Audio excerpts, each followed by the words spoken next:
Une autre question est pourquoi Dieu a interdit le porc? Beaucoup de gens pensent que le porc est interdit car au temps du prophète Mohammed, il n'y avait pas de frigo et donc la viande ne pouvait pas se conserver à cause de la chaleur. Mais que maintenant que la technologie existe, nous pouvons le faire et donc soi-disant en consommer. Sachez que ceci est absolument faux. Si vous vous renseignez sur le sujet, et vous n'avez qu'à regarder simplement sur internet, vous apprendrez que le porc a le système digestif extrêmement rapide et pauvre. Il digère en seulement 4 heures et n'a qu'un seul estomac.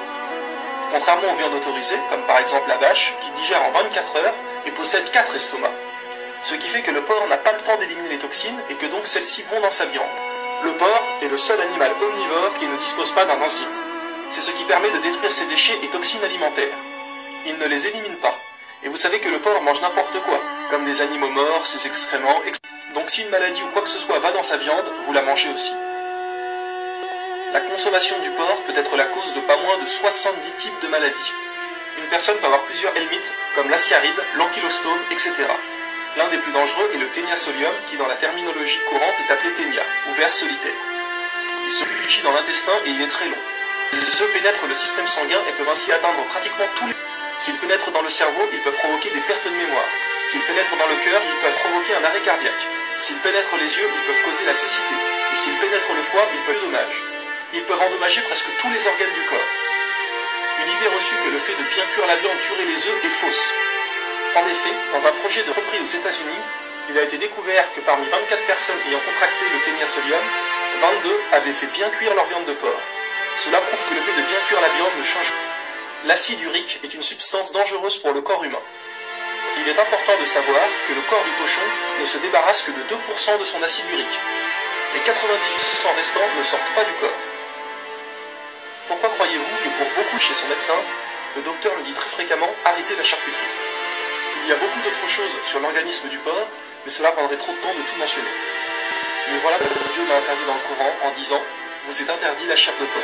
Ou bien dans la Bible, vous ne mangerez pas de porc, vous le tiendrez comme impur. Dans la Torah, vous ne mangerez pas de leur chair, etc., etc. Pour l'alcool, je pense qu'il n'est pas la peine d'expliquer cela pendant très longtemps. Tous les morts qui sont dus à l'alcool, les accidents de la route, les viols ou crimes commis sous alcool, etc. Un humain, par exemple, va toujours parler poliment à une personne âgée par respect. Cela est déjà ancré en lui, ça lui semble normal.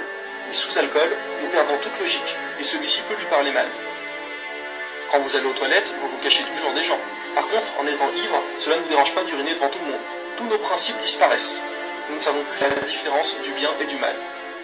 Des gens pourront dire « Oui, mais un peu de porc, alcool, ce n'est pas grave ». Mais honnêtement, peu de gens n'ont jamais été bourrés une seule fois dans leur vie. Par exemple, à leur 20e anniversaire, ou lors d'un mariage. Mais si cette fois-là, cette personne avait conduit et tué un enfant, ça y est, il serait trop tard. Dieu nous avertit sur tout ce qui peut nous faire du mal. Donc à partir du moment où il y a un tout petit peu de mauvais dans quelque chose, alors cela nous est interdit, parce que le mal l'emporte sur le bien.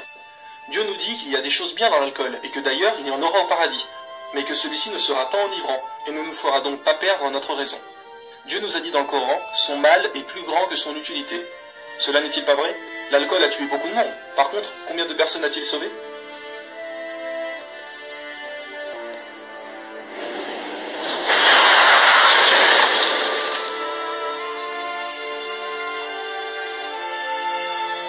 Est plus grand que son utilité, alors il est préférable de s'en écarter. Maintenant, à vous de décider, il y a toujours de la rétribution viendra.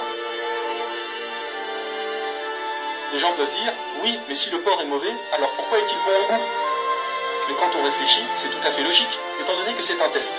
Il fallait forcément qu'il soit bon pour vérifier si malgré qu'il est bon au goût, est-ce que nous en mangeons quand même? S'il avait eu le goût de par exemple, est-ce que des gens en mangeraient? Non, bien sûr que non, donc il n'y aurait pas de test finalement. Si une femme veut tester la fidélité de son mari, vieille dame ridée pour le draguer, ou va-t-elle lui envoyer une jeune et jolie fille? Évidemment qu'elle aura une jolie fille. Dieu fait exactement pareil. Ceci n'est qu'une illusion, une tromperie. Et la vie presque un objet de jouissance trompeuse.